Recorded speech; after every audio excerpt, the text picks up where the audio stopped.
vossas Bíblias em 2 Timóteo, em nome de Jesus. Aleluia. Quero glorificar ao Senhor pela minha vida, por tudo que o Senhor tem feito na minha vida, na vida da minha família. Agradecer essa liderança, porque se não é uma liderança que confia no seu ministério, no meu ministério, a gente não avança. É lógico, é óbvio que o Senhor está no controle de tudo, mas nós precisamos de pessoas de fé, com credibilidade espiritual, com uma hierarquia maior do que a nossa, para a nossa vida ministerial alavancar. É necessário sim que alguém acredite em mim e em você. Eu glorifico a Deus pelo meu pastor Maxwell, pela minha pastora Carmen, pela minha pastora Patrícia, que foram pessoas essenciais no meu ministério. Eu creio que Deus ainda há de fazer muito, e eu ainda vou precisar muito deles na minha vida, amém? Vou estar dando início à leitura, 2 Timóteo 1, é a carta de Paulo na prisão a Timóteo. 1:7, um versículo bem conhecido, curto. Não vou me ater muito, gente, porque eu não sou pregadora. Eu prefiro entrar numa batalha e orar uma galera firme do que estar aqui apregoando. Mas eu tenho que obedecer ao meu pastor e ao meu Pai Celestial. 2 Timóteo 1:7, que diz assim: porque Deus não nos deu o espírito de temor, mas de fortaleza e de amor e de moderação. E você se assente dando glória em nome de Jesus. Bom, irmão, quando vamos ler sobre Timóteo, automaticamente nos remete ao quê? A doutrina. Mas eu não vou aplicar a doutrina, porque isso eu deixo esse peso para o meu pastor. Irmãos, eu confesso que, como eu falei, eu não sou pregadora. Eu não estou aqui para fazer ninguém voar da cadeira, para fazer a igreja explodir. Não é o meu chamado de pregação. Mas eu pensei comigo, se um dia eu pregar numa quinta-feira, eu vou dar o meu testemunho. É um pouquinho forte, para alguns um pouco pesado. E eu fiquei 1 ano e meio na Umbanda, 8 meses no kardecismo, todos muito atuantes, tá? Muito atuantes. Mas o Senhor falou para mim, não é o momento. E nem tudo é permitido falar. Quem prega e traz testemunho sabe que nem tudo o Senhor nos permite falar. É destrinchar. É pesado. O mundo espiritual é muito pesado. E como a pastora Carmen falou bem claramente, eu sei de onde o Senhor me tirou. Esse testemunho. Aí eu vou falar igual pregador. Isso é para uma outra hora. Os pregadores é coisa para outros dias. Vamos se ater aqui a Timóteo. Não é uma doutrina, mas esse versículo muito me chamou a atenção quando o Senhor mudou o rumo da minha pregação. E ele disse: porque não nos deu espírito de temor. Eu já glorifiquei quando eu dei isso. Falei, opa, ele não me deu espírito de temor. Ele não me deu espírito de covardia. Então eu já entendi que quando a gente recebe esse convite, a gente não pode dizer que não. Porque esse espírito não habita em você e nem em mim. Então eu já libero aqui que esse espírito sobre a tua vida e sobre a minha, ele não tem vez nas nossas vidas. Amém? Vamos dar aqui uma introdução. Carta de Paulo na prisão a Timóteo. Essa carta de Paulo já entendia que o seu martírio estava se findando. Seus dias estavam terminando naquela prisão. E ele envia essa carta ao seu amado Timóteo. Né? Timóteo foi um cooperador e discípulo mais próximo do apóstolo Paulo. Além de mais próximo, o mais dedicado, o mais entregue à obra. O apóstolo Paulo tinha tanto apreço por Timóteo que considerava como um filho. E muitas das suas cartas, ele chama filho amado. Né? Essa é a segunda carta de Paulo a Timóteo. Né? Timóteo, que era de Listra, que se localizava na Ásia Menor, tá? Que era a terra de seu pai, que era grego, tá, irmãos? Mas sua mãe, Eunice, e sua avó Loide, eram judias e crentes, tá?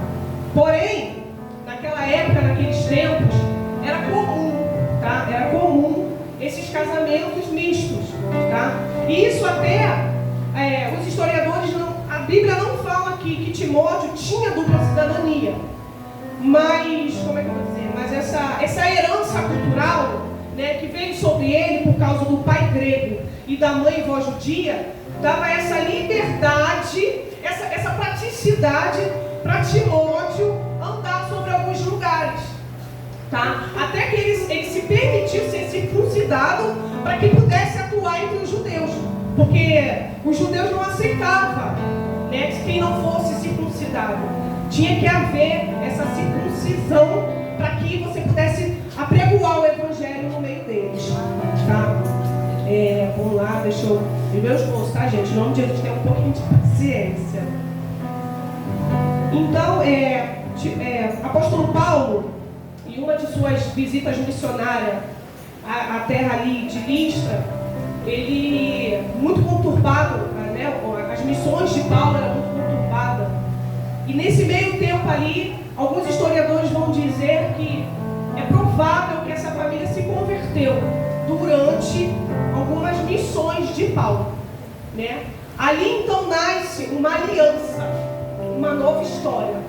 Nasce ali um homem que começa jovem e se torna um grande pastor, um grande líder, tá? Timóteo era tão... O apóstolo Paulo tinha tanto aperfeiçoamento por Timóteo, que Timóteo ele está em quase todas as cartas. Quase todas as cartas é citado o seu nome, exceto Gálatas, tá?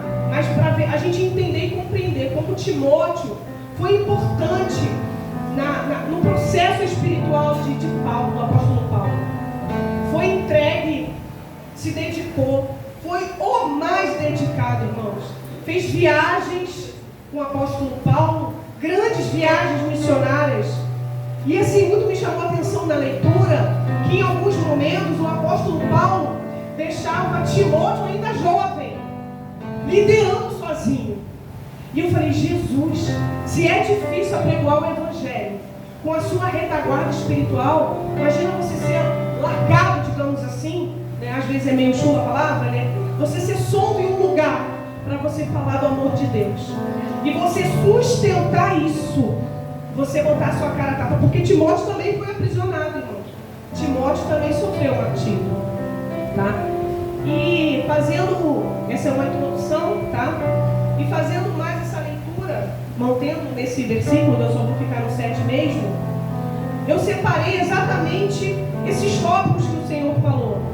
Não nos deu espírito de temor, mas de fortaleza, de amor e de moderação. Então eu pesquisei, eu orei, e o Senhor me deu alguns tópicos, né, sobre esses tópicos, né, algumas explicações, sobre esses tópicos. E espírito de temor ou covardia, irmãos, é um estado em que o medo se torna predominante, lhe impedindo de viver plenamente.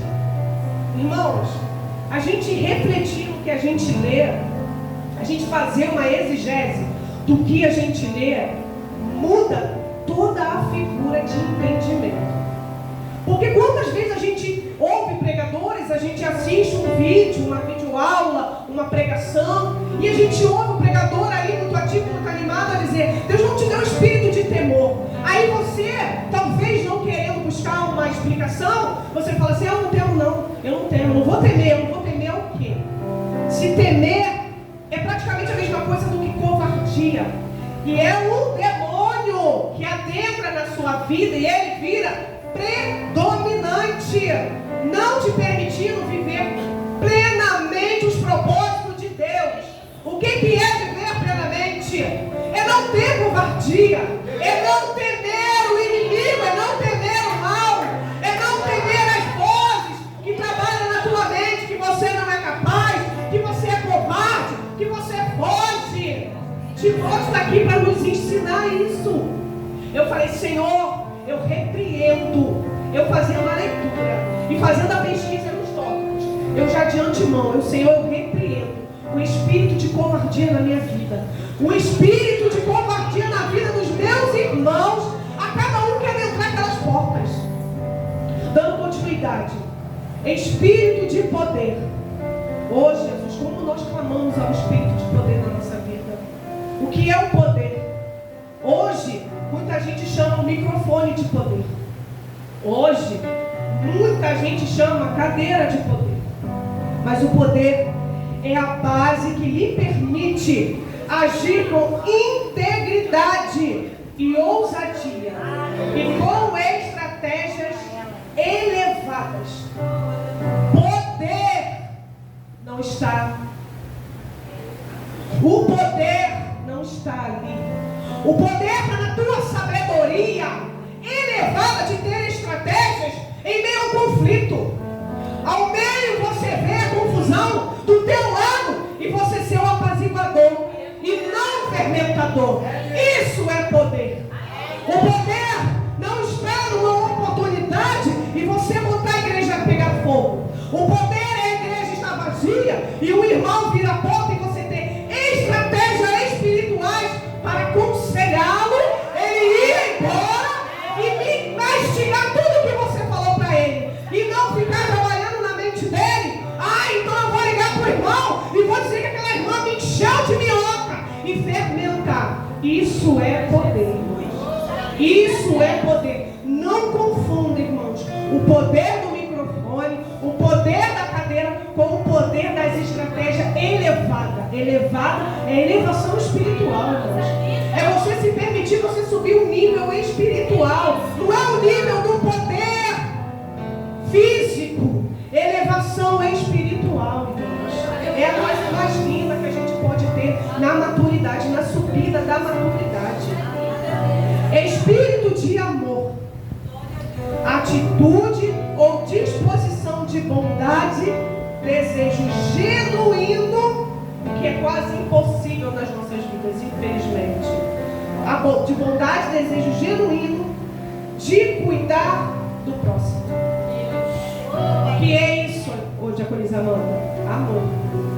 Cuidar do próximo, não é cuidar da vida do próximo. Mas por que você está falando isso? Porque o Senhor me bateu em casa.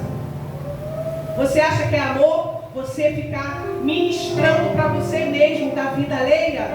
Isso não é amor. Foi assim que Deus falou para mim, irmão. Eu não vou ser hipócrita de dizer aqui que o Senhor falou que amor é só cuidar, dar afeto, dar conselho. Não! Amar ao meu próximo é eu ver o problema do irmão e não julgar, porque tem gente que julga na hora. O irmão está te contando uma deficiência, um problema, e você automaticamente está julgando. Automaticamente. Isso não é amor, não, irmãos. Isso é demônio que habita em você, mas está repreendido pelo poder que é o Senhor de Jesus. Amor. Irmã, estou com um problema. Você pode me ajudar financeiramente? Não, irmã. Mas eu posso fazer uma oração. Eu posso te doar 1 quilo de alimento. Eu posso ir na sua casa para a gente conversar um pouco, para você desabafar, para você chorar. A gente ora, a gente canta um louvor. Isso é amor, irmãos. Irmã, não estou me sentindo bem na minha igreja. Não ando satisfeita com algo que eu estou vendo, que eu estou escutando, que eu estou sentindo. Irmã, vamos sentar com nossos pastores, vamos conversar. Traz isso à mesa para eles te dar a visão deles. Isso é amor, irmãos. Eu estou achando todo mundo esquisito, está todo mundo estranho. Vamos orar, irmão. Vamos descobrir o que está estranho. Vamos sentar, vamos conversar. Isso é amor. Vai ter almoço sábado. Eu tenho em casa uma linguiça. Pastor fala, não tem nada não. Pega aquela linguiça que você tem lá na tua casa. É a última, é essa mesmo que o Senhor quer. Eu só tenho 1 quilo de feijão. Doa meio para a igreja, fica com meio. Quem disse que a tua despesa vai ficar vazia? Quem disse que o devorador entra quando você divide algo com a obra de Deus? Isso é amor, irmãos. Amanda, amor é dom? É. Eu posso ir em busca dele? Pode. Como? Orando. Oração. O fulano está me humilhando. Dá outra face. Isso é amor, irmãos. Isso não é ser bobo, não. Isso é amor. Estão falando de você. Ora por quem está falando de você. Ora para você ver se o Senhor não transforma. Primeiro você e depois ele. É transformação. É libertação. Isso eu aprendi, irmão. Infelizmente eu aprendi no espiritismo. Quando tinha um que não chamam de irmão, e eu estava em guerra, tinha que ir para a roda, tá? Tinha que ir para uma roda. Então estavam os pontos lá, no final, a entidade descia, dava um esculacho, não é exortação não, tá? Dava um esculacho bonito em todo mundo e era obrigado a se perdoar. Por isso que muitos sobem aqui e dizem que os filhos das trevas são mais prudentes do que os crentes. E não é mentira, porque só sai quando se perdoa. E isso fica de aprendizado para nossas vidas, porque somos crentes e fingimos, como eu falei, fingimos que estamos conversando, apoiando, estamos julgando aqui, ó. Julgando aqui, ó. Quando o irmão está desabafando com você e você por dentro você está rindo do problema do irmão. Nós temos e devemos, é obrigação, amar o próximo como a nós mesmos. É obrigação, irmãos. Amado, eu não consigo. Pratica a oração. Senhor, me liberta desse aprisionamento que eu tenho no meu peito. Arranca de mim todo sentimento de ira. Meu Senhor, que faça olhar para minha irmã, que fala de mim e que eu não tenha ira no meu peito. Que eu olhe para ela, meu Senhor, e veja ela como uma irmã em Cristo. Que eu tenha amor. Foi muitas dessas orações que eu fiz. Estou 100% liberta? Claro que não. Mas eu vi muita mudança na minha vida espiritual quando eu comecei a fazer esse tipo de oração. E continuo fazendo, porque nós somos seres humanos. A gente fere e a gente ainda é ferido. Então eu peço ao Senhor para que trabalhe nos meus sentimentos e nos sentimentos de quem me fere. Amém? Dando continuidade. E encerrando. Espírito de moderação. Eu falei, Senhor, eu muitas das vezes, eu não sei se alguns irmãos lembram, de um comercial de bebida alcoólica, que eu acho que ainda passa. Aprecie com moderação. Irmãos, a importância de você fazer uma busca mais aprofundada, eu tinha uma ideia total, diferenciada sobre moderação, justamente por causa de um comercial de bebida. Para mim, moderação era sentar e moderadamente degustar. Olha a ignorância. Por isso que se fala muito. A gente pega por falta de conhecimento. Moderação, equilíbrio, autocontrole, prudência em nossa maneira de agir. Logo, nos permite clareza mental e sabedoria em momentos de conflito. Tudo está ligado à libertação. Aleluia. Irmão, se não tiver um tópico desse aqui que você está conseguindo ou tentando se encaixar, é um processo de libertação profundo que você está. Não só você, obviamente eu também estou. Mas é necessário, irmãos, entendermos a importância de cada tópico. Porque Paulo, quando fala isso na carta a Timóteo, irmãos, era uma despedida. São os tópicos, as explicações são pesadas, eu compreendo. Mas ele estava aplicando em Timóteo. Ou seja, Timóteo tinha todas essas qualidades. Ele tinha o espírito de poder, o espírito de amor, o espírito de moderação. E obviamente o temor ou a covardia não estava sobre ele.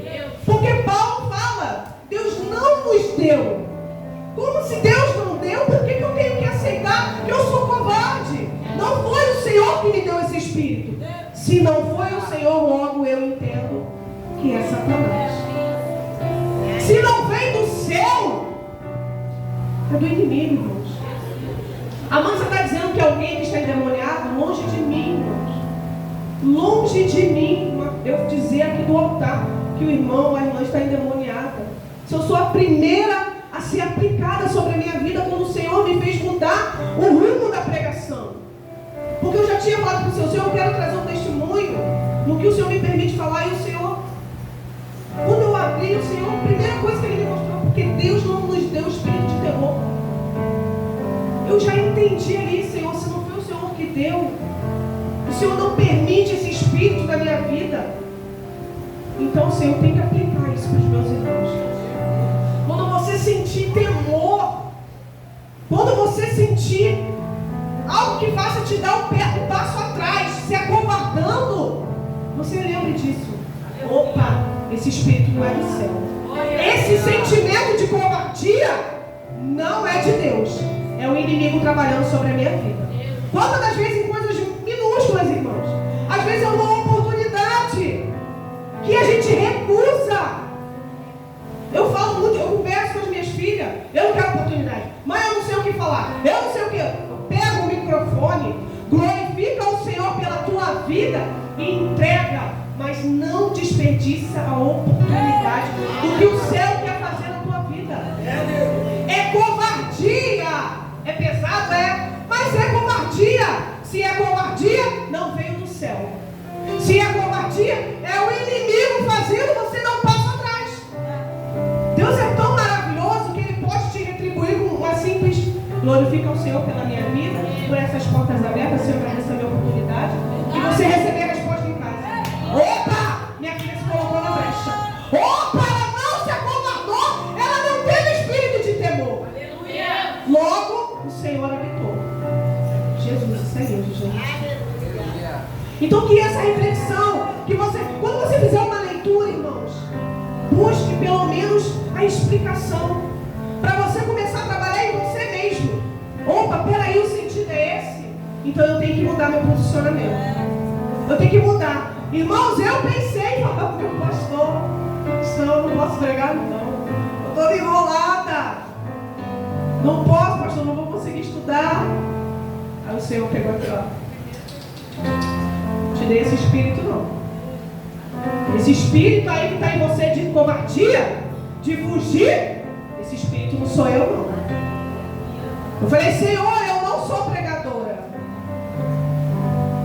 Mas a boca, o Senhor falou para mim, a boca é minha, a voz é minha. Então apregoe o meu evangelho da maneira que tem que ser. Mas não se caia, não se acovarde. Não perca a chance de falar do amor de Deus, irmãos. Não perca a chance. Muitas das vezes parece que é barganha. Senhor, se eu for ali falar do seu amor, se eu me oferecer para uma oração, o Senhor vai fazer na minha vida? Vai! Mas não barganhe com o Senhor. Não tem necessidade de você falar isso. Não precisa. Não tem necessidade. Porque eu fui lá, eu orei a irmã. Porque eu fui lá na minha igreja, eu limpei. Porque eu fui lá na minha igreja, eu falei com o meu pastor, me abri. O Senhor vai fazer. O Senhor vai fazer. Então não tem necessidade de você barganhar com Ele. Porque Ele vai fazer. Ah, Ele vai fazer o que? Ele vai me dar uma casa? Não. Não. Ele vai estar na sua retaguarda da sua libertação. Ele vai estar te dando um livramento de morte. Aquela parentela lá que está lá distante, que não adentra essas portas, o Senhor vai tocar. Assim tem sido na minha vida. Eu fugi do chamado, eu fugi de tudo que podia. Quando eu pensava em falar algo para o Senhor da minha família, o Senhor falava: você está na posição? Por que eu tenho que ir lá e fazer? Tu não está buscando nem por você? Tu quer pedir para eles? Se você não se coloca na brecha, que direito você tem de me pedir algo que você nem se aplica naquilo que eu te peço? Eu falei: Senhor, amém. Aí ele começou a falar comigo: mas não barganha. Não barganha, porque eu vou fazer. Você faz a sua parte e eu faço a minha. Isso livra eles da morte? Certa parte, sim. Agora, o céu, só eles podem conquistar. A minha obrigação e a sua é apresentar o Evangelho. A minha obrigação e a sua é mostrar o caminho. Eles buscam, eles seguem, se eles quiserem. Mas nós temos fé e cremos que eles serão tocados. Eu creio na minha parentela entrando nessas portas. Gente, eu creio, porque o Senhor me trouxe até a memória agora. A minha mãe, ela, antes de falecer, ela partiu em mim. Mas antes, minha mãe bebia muito. Bebia muito mesmo. Muito. E eu falei assim para o Senhor, a primeira vez que eu aceitei Jesus: falei, Senhor, eu não sou fruto de oração de ninguém. Eu sempre escutava, porque fulano é fruto de oração, alguém é fruto de oração. Eu falei, Jesus, eu não sou fruto de oração de ninguém, porque eu fui para a igreja e minha mãe bebia. Aí minha mãe falou assim, o Senhor falou assim para mim, filha, todas as vezes que alcoolizada, não alcoolizada, que a sua mãe intercedeu por você, eu recebi. Porque ela já sabia o que eu tinha preparado para você. Eu falei, como, Senhor? Se ela bebia, os seus irmãos, isso é um testemunho. O Senhor fala assim, mexe nas fotos da sua mãe, as fotos antigas, minha mãe já tinha falecido. E quando eu mexi, irmãos, tinha uma foto do batismo da minha mãe, coisa que eu não sabia. Ali eu entendi que eu fui fruto de uma oração. Ela orou por mim. Tem muitas histórias desde o ventre, e eu entendi que no caminho ela se perdeu. E essa responsabilidade o Senhor transferiu para mim.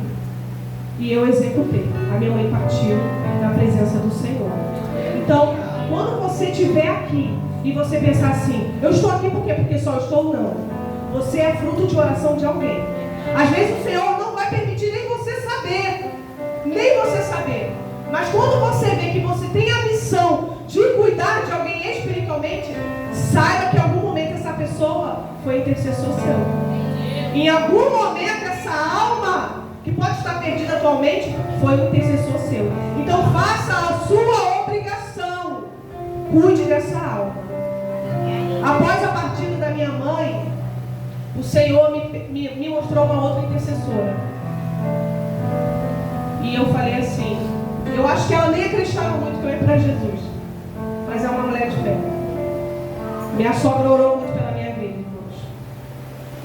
E muito me chamou a atenção o evangelista Diego, quando ele estava aqui na segunda-feira, ele falando de um casal que estava aqui, que era presbítero e uma diaconisa.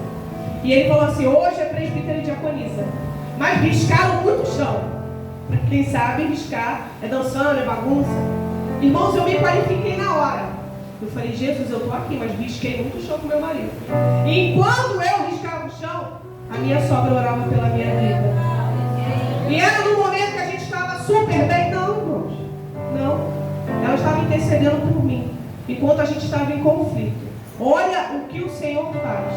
Não desista de ninguém. Não desista de ninguém. E quando ele te conflita, ore pela vida dele. Você há de ver essa alma apregoando, evangelizando, arrancando almas cativas do inferno. Não tem prazer maior, irmãos, do que você ver alguém aqui na frente aceitar Jesus. Eu não sei os irmãos, mas eu fico, irmão, que dá vontade de voar aqui. Quando você vê alguém se vendendo aos pés do Senhor. Porque a gente sabe da onde o Senhor nos tirou. Amém? Eu agradeço a minha oportunidade. Os irmãos fiquem com essa palavra em nome de Jesus.